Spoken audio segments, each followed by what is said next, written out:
It is indeed crying in the dark.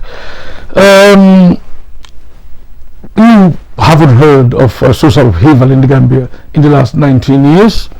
That doesn't mean people are happy. Now, we know what's happening in the Gambia. We know the price of commodities are very, very high. They've been getting more and more expensive. Food items are expensive to buy. The economy is almost collapsed altogether.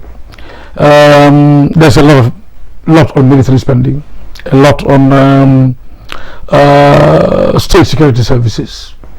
The government is paranoid because of what it dishes out to the population.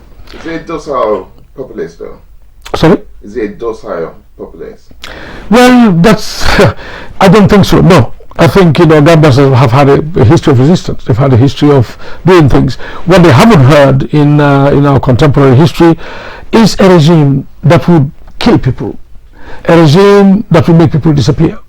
So it came as a shock, and Gambians are still internalizing this, and it's taking them time to come to terms with the fact that this is what is happening in their immediate environment.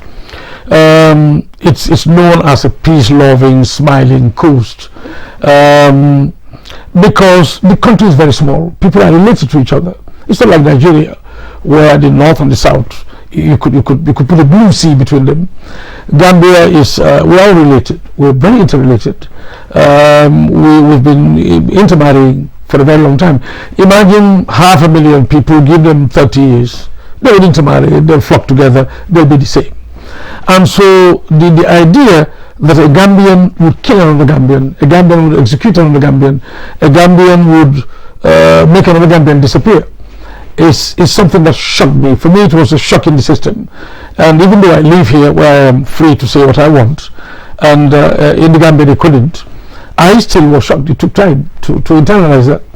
And so that accounts for this image of Gambia being a smiling coast, a place where you don't stab another person, you don't let blood ooze out of anyone, because when you scratch the surface, you may be related to this person.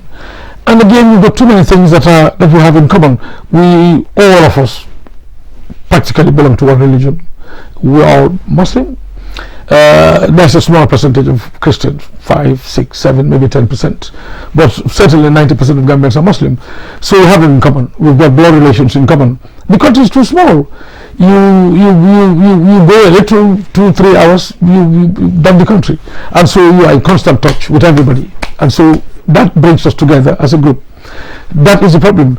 So we have a situation where this guy comes up and then uses that homogeneity, uses that collective social setup that we have in the Gambia, and then it's easier to cow people like that, because then there are no serious differences between the various regions. They're the same. We talk about regions in the Gambia. It's ridiculous when you think about Nigeria. The whole of Gambia will be a very small region. In fact, it will not even be equivalent to a region. But of course we have our regions, and these are very small places, but we are all the same. The languages are similar. We all speak 2 or 3 languages that are spoken all over the country, and most people can speak 2 of them, so we can communicate among ourselves. We meet at mosques, we meet at death ceremonies, we meet at all kinds of pleasure type ceremonies. We do things together, and the only economic activity really for the urban dweller is to have a contract from the government.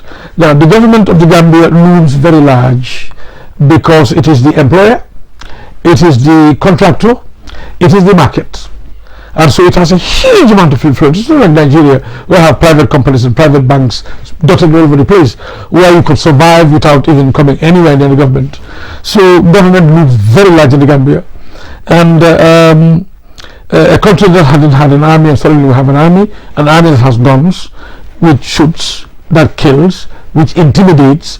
I mean, imagine having a convoy of 400 well-armed people driving in very poor, desperately poor rural communities.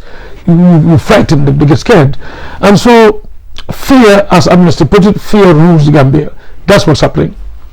So somebody might translate that to be one of docility on behalf of Gambians, but this is the reason. Yeah.